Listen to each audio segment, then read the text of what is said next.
Welcome to స్వతంత్ర. నేను విజయ్. ముందుగా హెడ్లైన్స్ చూద్దాం. నేడు మేడిగడ్డ ప్రాజెక్టును సందర్శించనున్న మంత్రులు. కాళేశ్వరం ప్రాజెక్టుపై అధికారుల పవర్ పాయింట్ ప్రజెంటేషన్.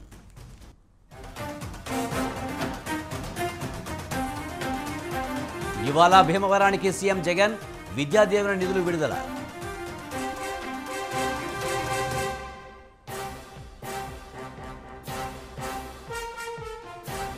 జనవరి 5 నుంచి చంద్రబాబు బహిరంగ సభల షెడ్యూల్.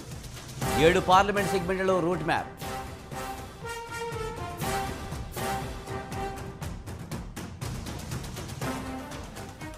కాకినాడలో పవన్ కళ్యాణ్ మకాం, వచ్చే ఎన్నికలపై కేడర్కు దిశానిర్దేశం.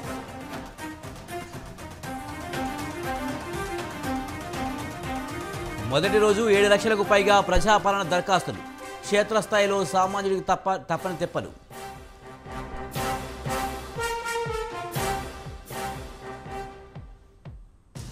అనకాపల్లిలో విషాదం, ఒకే కుటుంబానికి చెందిన 4 ఆత్మహత్య.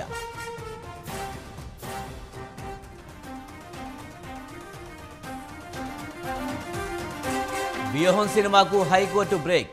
సెన్సార్ బోర్డు సర్టిఫికేట్ను రద్దు చేస్తూ హైకోర్టు తీర్పు.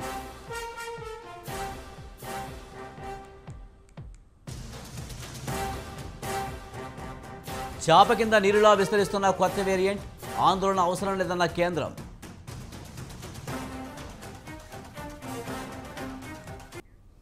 గోదావరి నదీ జలాల ఆధారంగా గత ప్రభుత్వం ఎంతో ప్రతిష్టాత్మకంగా నిర్మించిన కాళేశ్వరం ప్రాజెక్టుపై కాంగ్రెస్ సర్కారు స్పెషల్ ఫోకస్ పెట్టింది. గోదావరి నదిపై మేడిగడ్డ వద్ద నిర్మించిన లక్ష్మీ బ్యారేజ్ పిల్లర్లు కుంగిపోయిన ఘటనను సీఎం రేవంత్ రెడ్డి సీరియస్గా తీసుకున్నారు. కాళేశ్వరంలో అక్రమాలు జరిగాయన్న అభియోగాలపై నిగ్గు తేల్చేందుకు న్యాయ విచారణ జరిపిస్తామని ఇటీవల జరిగిన అసెంబ్లీ సమావేశాల సందర్భంగా సీఎం ప్రకటించారు. ఇందులో భాగంగానే కాళేశ్వరం ప్రాజెక్టు నిర్మాణ లోపాల పరిశీలనకు మంత్రుల బృందం సిద్ధమైంది. మంత్రులు ఉత్తమ్, శ్రీధర్బాబు, పొంగులేటి, పొన్నంతో పాటు ఎమ్మెల్యే వివేక్, ఎమ్మెల్సీ జీవన్ రెడ్డి మేడిగడ్ను సందర్శించనున్నారు.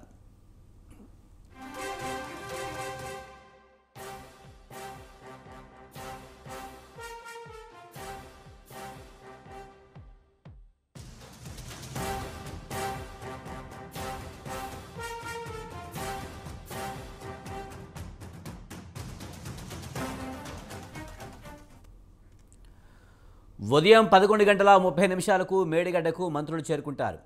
ఆ తర్వాత అక్కడే గంటన్నర పాటు కాళేశ్వరం ప్రాజెక్టుపై పవర్ పాయింట్ ప్రజెంటేషన్ ఉంటుంది. ప్రాణహిత కాళేశ్వరం ప్రాజెక్టు నిర్మాణం వల్ల జరిగిన లాభ నష్టాలను వివరించనున్నారు. పవర్ పాయింట్ ప్రజెంటేషన్ అనంతరం మంత్రులు అన్నారం, సుందిళ్ల బ్యారేజీలను పరిశీలించనున్నారు.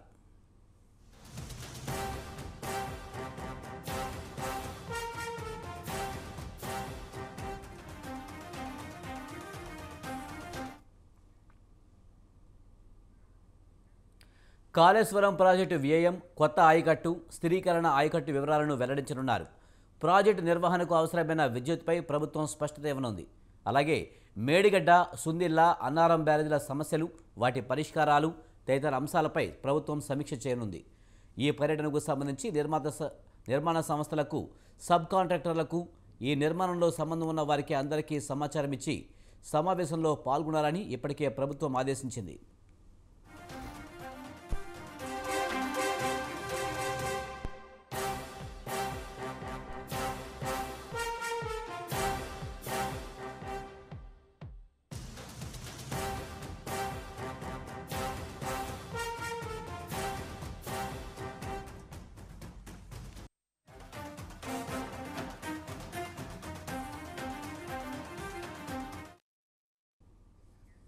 టీడీపీ అధినేత చంద్రబాబు చిత్తూరు జిల్లా కుప్పం నియోజకవర్గంలో రెండో రోజు పర్యటించనున్నారు.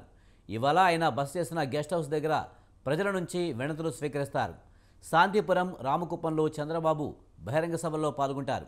టీడీపీ, జనసేన కార్యకర్తలతోనూ ఆయన భేటీ అవుతారు.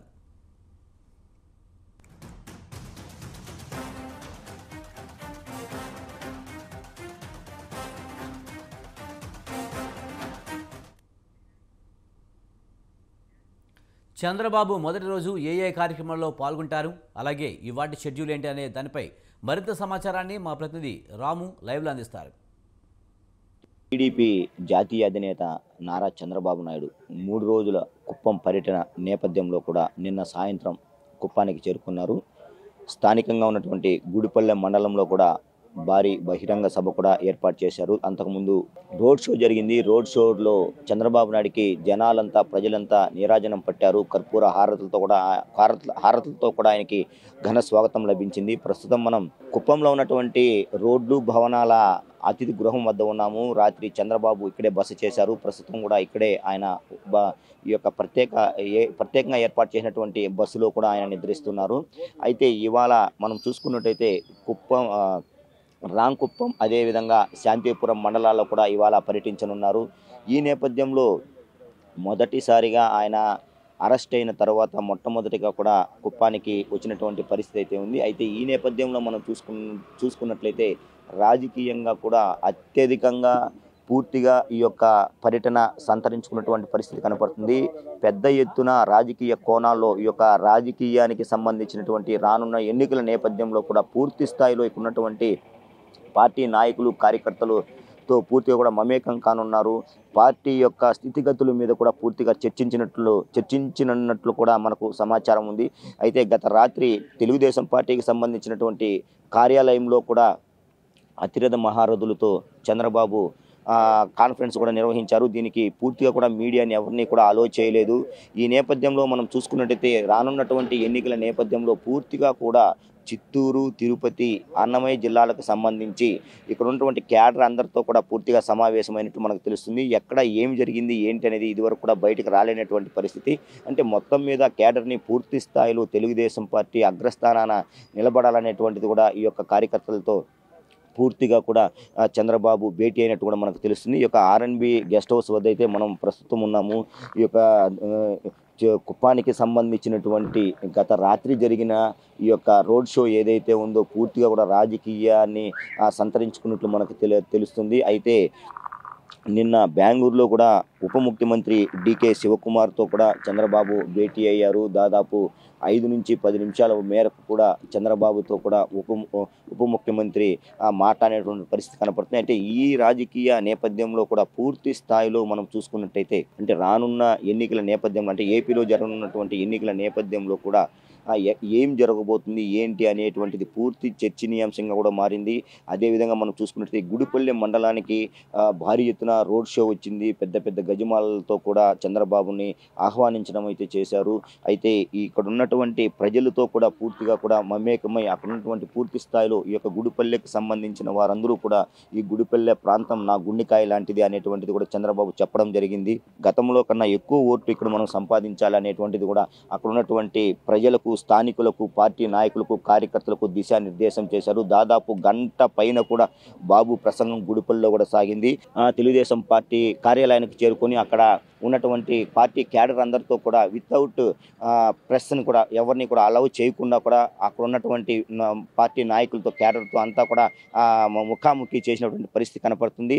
అంటే అంటే ఎంపీ సీటు కావచ్చు, చిత్తూరు జిల్లా వ్యాప్తంగా ఉన్నటువంటి ఎమ్మెల్యేలు కావచ్చు, తిరుపతి జిల్లా వ్యాప్తంగా ఉన్నటువంటి ఎమ్మెల్యే సీట్లు కావచ్చు, ప్రతి ఒక్క దానికి సంబంధించి కూలంకుషంగా చర్చించినట్లు కూడా మనకు పూర్తిగా తేటతెల్లమవుతోంది. కెమెరామెన్ లోకేష్తో జేజీరామ్, స్వతంత్ర టీవీ, కుప్పం.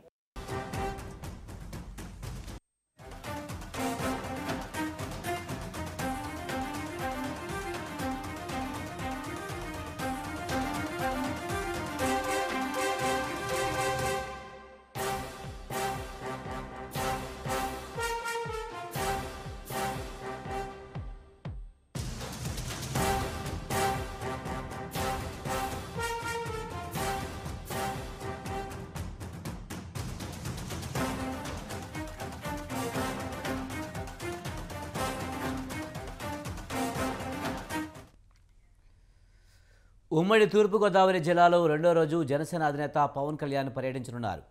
మొదటి రోజు నియోజకవర్గాల ఇన్ఛార్జీలతో పవన్ సమావేశమయ్యారు. పార్టీ కేడర్కు రాబోయే ఎన్నికలపై దిశానిర్దేశనం చేశారు. ఇవాళ జనసేన నేతలతో పవన్ కళ్యాణ్ అంతర్గత సమావేశం నిర్వహిస్తున్నారు.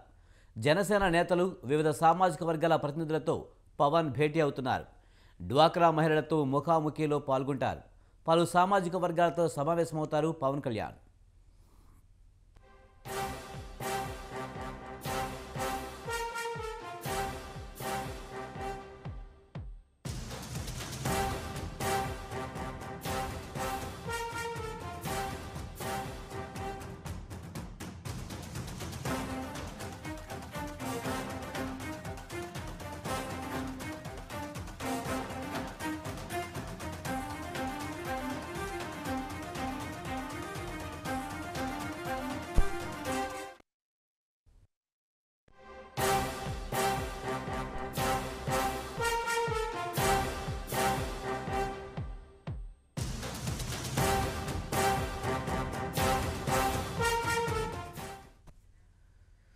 వైసీపీలో ఎమ్మెల్యే అభ్యర్థుల మార్పులు చేర్పులపై దాదాపు కసరత్తు పూర్తయింది.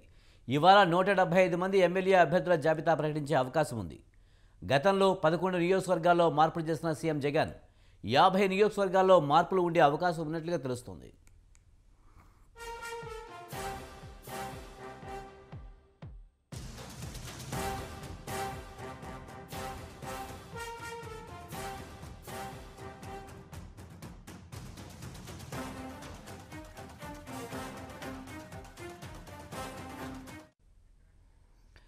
వైసీపీలో ఎమ్మెల్యే అభ్యర్థుల మార్పులు చేర్పులపై దాదాపు కసరత్తు పూర్తయింది. ఇవాళ 175 మంది ఎమ్మెల్యే అభ్యర్థుల జాబితా ప్రకటించే అవకాశం ఉంది. గతంలో 11 నియోజకవర్గాల్లో మార్పులు చేసిన సీఎం జగన్ 50 నియోజకవర్గాల్లో మార్పులు ఉండే అవకాశం ఉన్నట్లు తెలుస్తోంది.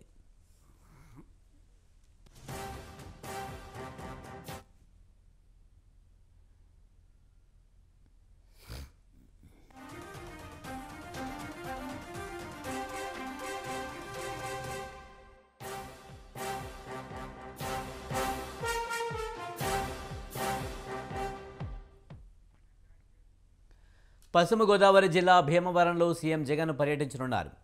జగనన్న విద్యాదీవెన నిధులు విడుదల చేయనున్నారు. మొత్తం 584 కోట్ల లబ్ధిదారుల ఖాతాల్లోకి నిధులు జమ కానున్నాయి. జూలై, సెప్టెంబర్ 2023-24 త్రైమాసానికి సంబంధించి లబ్ధిదారుల ఖాతాల్లో జగనన్న విద్యాదీవెన నిధులు జమ అవుతాయి. భీమవరంలో వర్చువల్ విధానంలో సీఎం జగన్ నిధులు విడుదల చేయనున్నారు. జగనన్న విద్యాదీవెన పథకం కింద 8.09 లక్షల మంది విద్యార్థులకు లబ్ధి చేకూరనుంది.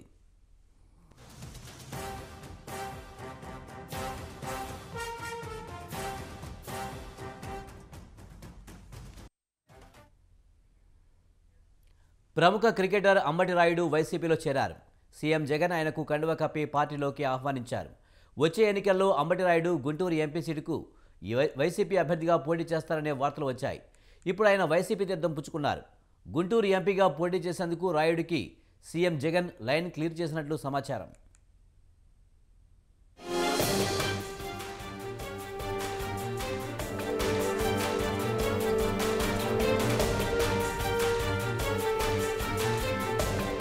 క్రికెటర్ అంబటి రాయుడు వైసీపీలో చేరారు. సీఎం జగన్ ఆయనకు కండువా కప్పి పార్టీలోకి ఆహ్వానించారు. అంబటి రాయుడికి క్రికెటర్గా మంచి పేరుంది. వన్డే, టీ20లలో భారత్ జట్టు తరపున ఆయన పలు మ్యాచ్లు ఆడారు. ఐపీఎల్లో తన సత్తా చాటారు. 2023 ఐపీఎల్ ఫైనల్లో విజయం సాధించిన Chennai super king team player Ambati Rayudu 2023 IPL తర్వాత క్రికెట్కి ఆయన గుడ్ బై చెప్పారు. క్రికెట్ నుంచి తప్పుకున్న రాయుడు రాజకీయంగా తన సెకండ్ ఇన్నింగ్స్ ఆడేందుకు సిద్ధమయ్యారు. అందులో భాగంగా ఏపీలో అధికారంలో ఉన్న వైసీపీలో చేరారు.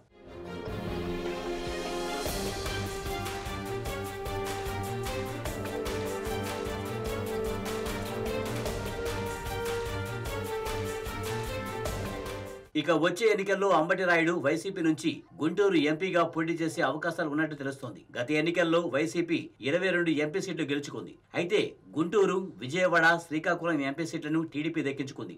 వచ్చే ఎన్నికల్లో 25 స్థానాలపై గురిపెట్టిన సీఎం జగన్ గుంటూరు నుంచి ఎంపీ సీటు గెలుపు కోసం ఇప్పటి నుంచే వ్యూహాలకు పదును పెడుతున్నారు. గత ఎన్నికల్లో ఇక్కడి నుంచి టీడీపీ తరపున గల్లా జయదేవ్ విజయం సాధించగా వైసీపీ నుంచి పోటీ చేసిన వేణుగోపాల్ రెడ్డి ఓడిపోయారు. దీంతో ఈసారి గుంటూరు పార్లమెంటు పరిధిలో బలమైన కాపు సామాజిక వర్గం నుంచి నేతను బరిలోకి దించే యోచనలు సీఎం జగన్ ఉన్నారు. అంబటి రాయుడు కాపు సామాజిక వర్గం కావడం, స్థానికంగా గుంటూరు వాసి కావడంతో సీఎం జగన్ రాయుడు వైపు మొగ్గు చూపుతున్నారని వైసీపీ ముఖ్య నేతలు తెలిపారు.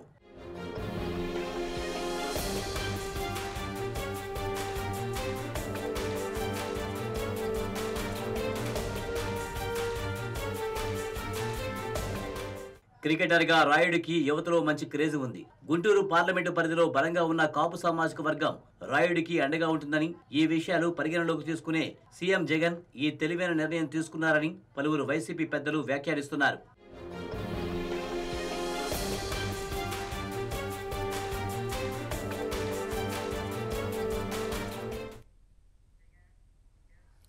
మనసు బాలేదు, వెళ్ళిపోతున్నా అంటూ ఇంటి నుంచి వెళ్ళిపోయింది ఝాన్సీ అనే ఓ వివాహిత.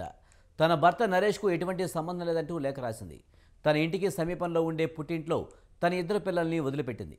హైదరాబాద్ నాగోల్ మమతానగర్ రోడ్ నెంబర్ 2లో జరిగిన ఈ ఘటనపై వివాహిత తల్లిదండ్రులు నాగోల్ పోలీసులకు ఫిర్యాదు చేశారు. మిస్సింగ్ కేసుగా నమోదు చేసి దర్యాప్తు చేస్తున్నారు పోలీసులు. వివాహిత ఇంటి నుంచి బయలుదేరిన దృశ్యాలు సీసీ కెమెరాలో నమోదయ్యాయి. నాగోల్లో జేబీఎస్ బస్సు ఎక్కినట్లు గుర్తించి ఆ దిశగా దర్యాప్తు వేగవంతం చేశారు పోలీసులు.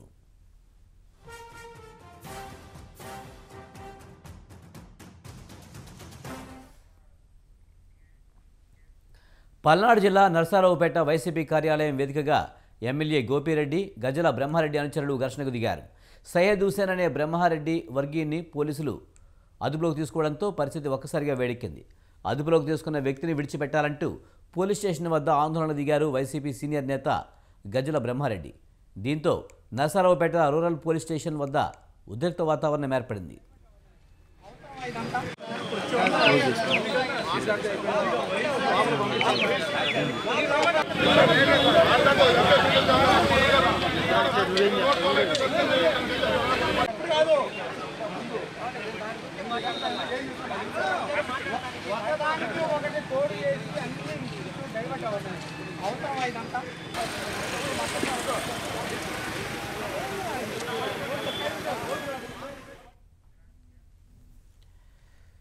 పల్నాడు జిల్లా నరసరావుపేట వైసీపీ కార్యాలయం వేదికగా ఎమ్మెల్యే గోపిరెడ్డి, గజల బ్రహ్మారెడ్డి అనుచరులు ఘర్షణకు దిగారు.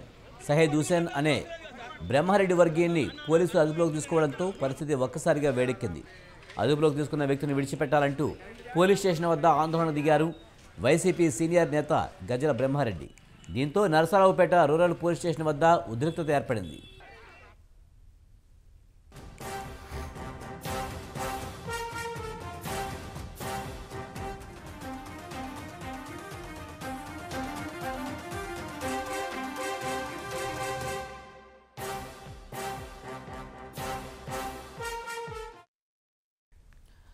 భారత ప్రధాని నరేంద్ర మోదీ రేపు అయోధ్యలో పర్యటించనున్నారు. ఈ సందర్భంగా విమానాశ్రయం, రైల్వే స్టేషన్ను ప్రధాని మోదీ ప్రారంభించనున్నారు.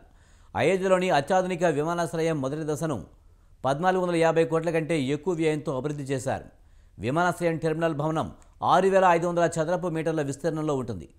ఇది ఏటా సుమారు 10 లక్షల మంది ప్రయాణికులకు సేవలు అందించడానికి సిద్ధమైంది.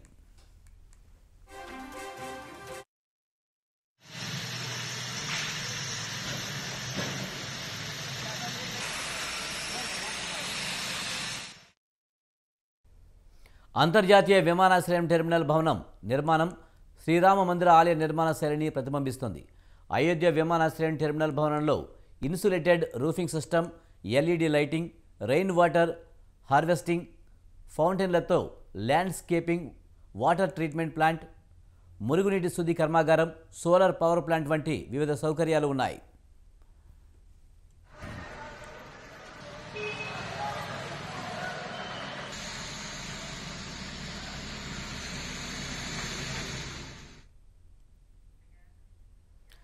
ఘరానా కరోనా తిరిగి తలెత్తాలని చూస్తుందా? కోవిడ్ కేసుల సంఖ్య క్రమేపీ పెరుగుతున్నాయా? కేసుల సంఖ్య కలవరపాటుకు గురిచేస్తున్నాయా? కోవిడ్-19 సబ్ వేరియంట్గా JN1 వేరియంట్ వ్యాప్తి ఎక్కువగా ఉందా అంటే అవుననే సమాధానం వస్తుంది. ఇందుకు ప్రభుత్వం తీసుకుంటున్న చర్యలు ఏంటి? జాతీయ ఆరోగ్య సంస్థ లెక్కలకు, స్టేట్ డైరెక్టర్ ఆఫీస్ లెక్కలకు ఎందుకు పొంతన కుదరడం లేదు?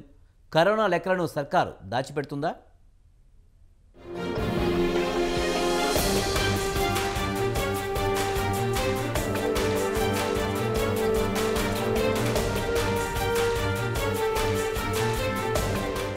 దేశవ్యాప్తంగా కరోనా కేసులు పెరుగుతున్నట్లు వార్తలు వస్తున్నాయి.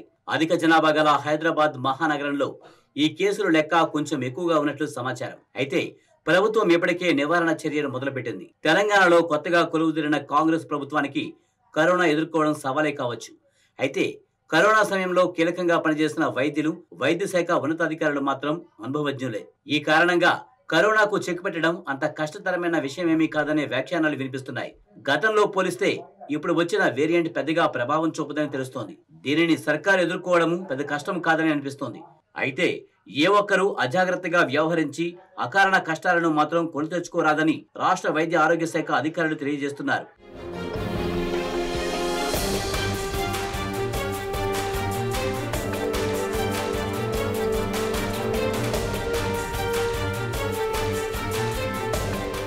అయితే రాష్ట్రంలో నమోదైన కేసుల్లో చిన్నారులు సైతం ఉండడంతో ప్రజల్లో ఆందోళన కలిగిస్తుంది. దీంతో రాష్ట్ర వైద్య ఆరోగ్య శాఖ మంత్రి దామోదర్ రాజనరసింహ వైద్య అధికారులతో ఎప్పటికప్పుడు సమీక్షలు నిర్వహిస్తూ తీసుకోవాల్సిన జాగ్రత్తలను వివరిస్తున్నారు.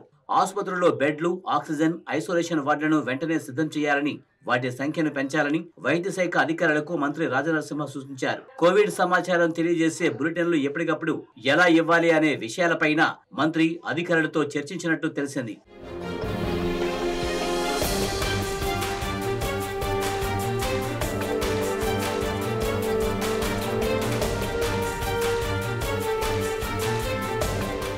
రోజు రోజుకు నమోదవుతున్న కరోనా కేసుల సంఖ్య ఎంత?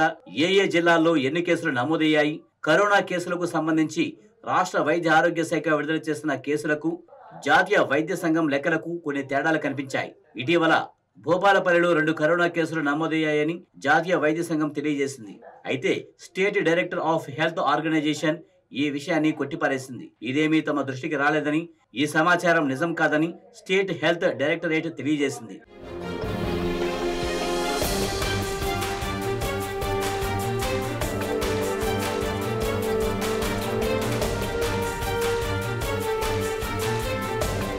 కరోనా కేసుల విషయంలో దాగుడు మూతలు తగదని, కరోనా అటాక్ కేసులను రహస్యంగా ఉంచడం తగదని పలువురు వ్యాఖ్యానిస్తున్నారు. కేసుల సంఖ్య వెల్లడించి ఏ రీతిన ట్రీట్మెంట్ జరుగుతోంది, ఎన్ని కేసులు క్యూర్ అయ్యాయనే విషయాలు బహిరంగపరచాలని కోరుతున్నారు. దీనివల్ల ప్రజల్లో అవేర్నెస్ కలిగి కరోనాపై భయాలు, అపోహలకు తావుండదని అంటున్నారు.